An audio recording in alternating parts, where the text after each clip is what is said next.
uh, ARB asimetris sudah akan ditiadakan. Nah, teman-teman, banyak ini ya, banyak opini ya di sini. Ada yang setuju, ada yang nggak setuju. Lalu ada yang ya pro dan kontra, kurang lebih seperti itu. Ada yang happy banget, ada yang enggak. Nah, sebelum kita mulai, teman-teman boleh nggak tolong tulis di komen, teman-teman di sini udah berpengalaman di trading saham berapa lama? Siapa yang trading saham itu dari sejak tahun 2020 sampai sekarang? 2020 sampai sekarang yang baru mulai. Nah, boleh loh tulis di kolom komen. Saya misalnya, saya dari sejak tahun 2020, 2021, 2022. Silahkan ditulis di komen ya, biar saya tahu nih audiensnya ini hari ini kayak gimana. Oke. Jadi pada dasarnya dulu itu sebelum pandemi itu tuh arah ARB-nya itu sama, naik 25%, turun 25%. Dia selalu kayak gitu, naik 20% untuk blue chip ya, turunnya juga 20%. Nah, coba kita lihat di sini ya, ada dari tahun 2020, lalu ada di tahun 2021, 2019 dari Pak Granli, lalu ada 2021 juga, start 2021, 2020. Wih, banyak banget ya. Wah, teman-teman belum pernah ngalamin yang simetris nih artinya nih. Lagi, ayo tulis kolom komen, teman-teman mulai trading saham kapan? Nanti saya akan share insight-nya. Kalau ternyata di sini audiensnya itu dari sejak tahun 2015, ya IG Live ini nggak perlu ada. Gitu ya. Tahun 2020, 2022, lalu 2021, 2020. Wow, semuanya banyak yang 3 tahun ya, 3 tahunan ya. Well, oke teman-teman. Satu, sebelum kita mulai, saya mau bilang bahwa teman-teman yang mulai trading dari tahun 2020, 2021, 2022, congratulations. Kenapa? Karena Anda mengalami fase yang sangat komplit. Oke? Yang sangat amat komplit. Maksudnya apa? Komplit dalam arti teman-teman 2020 nih mengalami krisis.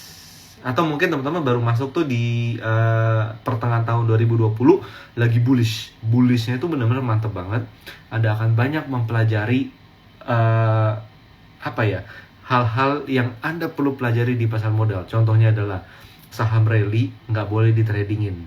Saham rally harus buy and hold. Fase bullish strateginya adalah sebenarnya buy and hold dan tidak beli di pucuk. Nah, tahun 2021 harga saham banyak mulai turun, blue chip yang naik. Oke? Maka teman-teman akan menyadari bahwa ada market cycle di sana, ada sectoral rotation di sana. Dari middle cap, small cap dengan blue chip. Oke? Dan sekarang 2 tahun terakhir dari sejak tahun 2022 lah ya, ini fase yang alot. Alot apa? Dibeli nggak naik-naik banget, dijual nggak turun-turun juga. Dibilang krisis nggak turun-turun banget, dibilang bagus ya IHSG-nya gitu-gitu aja gitu ya. Nah, ini fase belajar yang komplit. Saya harap teman-teman bisa mempelajarinya, menanggapinya semua itu dengan positif. Jarang teman-teman dalam waktu 3 tahun semuanya dapat. Oke, saya mau cek dulu sini. 2022 ada lagi, 2019 pertengahan, lalu 2021. Oke, jadi kesimpulannya adalah teman-teman di sini mostly belum pernah merasakan ARB simetris. Nah, kalau ngomong simetris itu tuh seperti symmetrical triangle. Gini. Kalau naik kenceng, kalau turun kenceng. Symmetrical triangle, oke? Nah, jadi teman-teman, kita perlu tahu bahwa dari sejak dulu, nggak dulu lah ya, dari sejak tahun berapa ya, setelah krisis 2008 itu tuh dibuat auto rejection. Kenapa? Karena bursa tidak mau harga saham tuh bergerak terlalu liar seperti bola panas karena kepanikan. di sana karena kepanikan investor. Jadi dibatasin. Jadi kalau lu mau jual sebanyak-banyaknya dengan harga serendah-rendahnya, coba deh dipikirin deh. Jangan di hari ini, coba pikirin besok. Apa iya mau dijual separah itu dan lain sebagainya. Itu karena dulu tahun 2008 itu asing itu pada lari dari Indonesia, bukan karena Indonesia jelek, tapi karena krisis di negaranya gitu ya. Nah, berlangsung sampai sekarang tahun 2020. Jadi ada ARA dan ARB. Jadi kalau nggak salah harga saham antara 50 sampai 200 itu tuh maksimum 35% naik, 35% turun. Oke. Nah, dari 200 sampai berapa ya? 2000 ya kalau nggak salah, itu 25%. Nah, dari 2000 berapa ya? Ya 2000 sampai 5000 itu 25%. Untuk saham-saham blue chip yang di atas 5000 itu tuh 20% aja. Nah, jadi teman-teman, krisis terjadi lagi tahun 2020 di mana harga saham turunnya itu sehari bisa 25% gitu loh. Nah, akhirnya segera bursa melakukan gerak cepat untuk membatasin. Karena apa?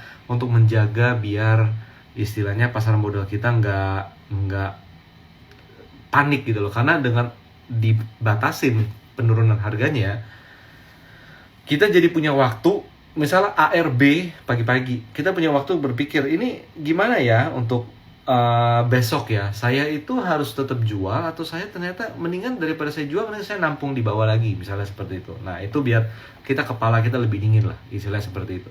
Nah, jadi dari tahun 2020 sampai 2023, itu udah 3 tahun nih, 3 tahun ya. COVID, nggak kerasa ya udah 3 tahun ya. Dari sejak kasus pertama bulan Maret atau April ya di Jakarta, itu udah 3 tahun. Nah, sekarang dibalikin ke semula. Nah, nggak ada masalah dengan itu karena apa? Teman-teman harus menyadari di sini bahwa kalau sekarang teman-teman melihat ada saham yang udah naik, tiba-tiba ARB hari pertama, kedua, ketiga, keempat, kelima, keenam, sampai seminggu, sampai 2 minggu. Dulu tuh nggak pernah kejadian kayak gitu, teman-teman. Dulu pernah kejadian di tahun 2009 di salah satu saham, ya beberapa saham legendaris Indonesia lah ya. Anda mungkin tahu apa itu ya. Nah, jadi tapi setelah fase itu tuh nggak pernah ada kejadian ARB yang terus-menerus. Nah, apa plus apa minusnya? Nah, plusnya, kita bicara plusnya dulu. Plusnya di sini adalah kalau ada pihak yang mau menjual dalam jumlah besar, mereka bisa beresin dalam 1 hari. Asal likuiditasnya ada. Oke? Asal likuiditasnya ada. Jadi ini kita harus bicara mengenai teman-teman trading, beli saham di saham-saham yang likuiditasnya bagus. Poinnya di sana dulu.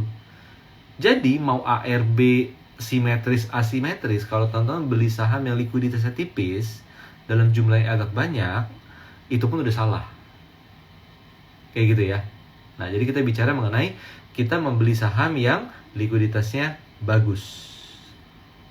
Bicara likuiditas bagus, maka ketika ada pihak yang ingin menjual banyak, bisa 1 hari beres. Kalaupun di ARB dalam 1 hari, karena harganya sudah turun banyak, pihak yang mau membeli pun akan melihat, ini udah ARB yang tadinya saya mau beli di sini, sekarang di sini. Wah, mumpung nih, offernya tebel, saya makan di ARB. Akhirnya apa? Di hari yang sama bisa jadi harganya balik. Opening di sini, ARB ke bawah, misalnya nih ya, dia bisa balik di sini atau kayak gini. Tapi besoknya udah nggak ada wacana ARB lagi. Itu kejadian dulu, teman-teman. Oke, ini bedanya ARB. Nah, jadi kalau saya personally melihat dibukanya ARB simetris kembali, itu adalah sesuatu yang positif. Karena Anda melakukan analisa di market, Anda melakukan analisa technical, itu semua jadi chartnya jadi wajar. Grafik jadi tidak wajar ketika dia ARB sampai seminggu, 2 minggu. Non-stop. Itu grafiknya jadi kacau, tidak wajar karena turunnya tidak wajar di sana. Tapi ketika dalam sehari beres, itu membuat analisa teknikalnya jadi apa adanya. seperti di bursa-bursa lain, di market-market lain. Oke, di situ ya. Nah, itu mengenai ARB. Tapi sekarang pertanyaan adalah, apakah dengan ARB yang simetris, turunnya bukan mentok 7%, tapi mentok 20%, mentok 25%, mentok 35%, itu membuat saya jadi berbahaya untuk melakukan trading? Itu pasti pertanyaan teman-teman semua. Apakah jadi berbahaya bagi saya untuk melakukan trading? Karena semua saham apapun yang saya beli bisa turun 35%. Itu pasti jadi pertanyaan teman-teman semuanya kan di sini kan. Nah, teman-teman harus ingat di sini begini. Ketika pemilik saham yang jumlahnya banyak. Jadi ini kita nggak ngomong bandar ya. Kita nggak ngomong bandar. Kita ngomong orang yang punya saham banyak. Kebetulan duitnya banyak, orang kaya. Nggak ada salahnya dong gitu kan. Saya mau jual 10 miliar gitu. Karena ARB 7%, saya jadi panik.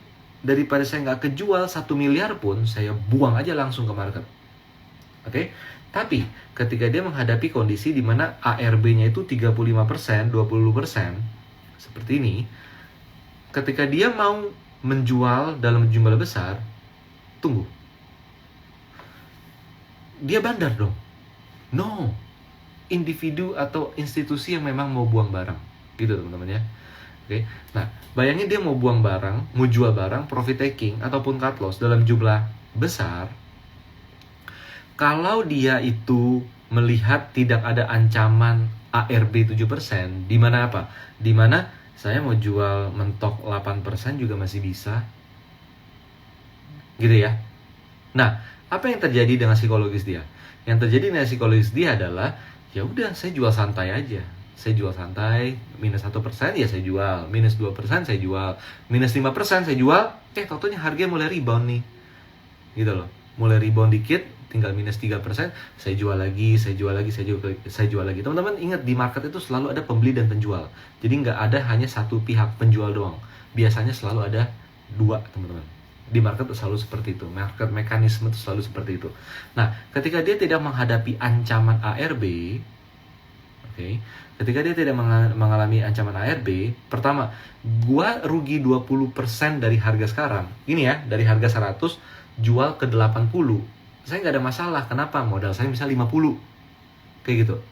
Oke. Jadi ketika dia turun, dia masih bisa punya ruang gerak untuk, ya udah deh saya nggak jual dulu lagi, tunggu harga mulai stabil lagi, saya baru jual lagi. Tapi ketika ada ARB minus 7% mentok, ketika harga dia udah jual minus 5%, dia udah laku misalnya baru 20% posisi, tiba-tiba dia melihat indikasi, waduh ini udah dekat-dekat 70% nih, market udah mulai ngikut nih, paniklah dia. Apa yang terjadi? Buang semua. Kayak gitu. Atau nggak kita yang ikut-ikutan jualan barang yang kebetulan kita punya barangnya sama, sahamnya sama, paniklah dia gitu. Nah akhirnya gimana kalau udah panik itu? Udah besoknya itu udah lomba-lombaan order siapa yang paling cepet sekuritasnya gitu loh. Lomba-lombaan bandwidth mana yang paling cepet untuk melempar ke bursa, dari sekuritas mana, seperti itu. Nah akhirnya apa? Lomba-lomba seperti itu membuat harga saham jadi nggak normal. Ujung-ujungnya teman-teman, kita yang pro ARB asimetris 7% pun tetap kan harga turun terus, malah nggak sehat gitu. Tapi ketika ARB jadi simetris, naiknya ada range yang sama dengan penurunannya, apa yang terjadi? Yang terjadi adalah harga bisa bergerak lebih normal.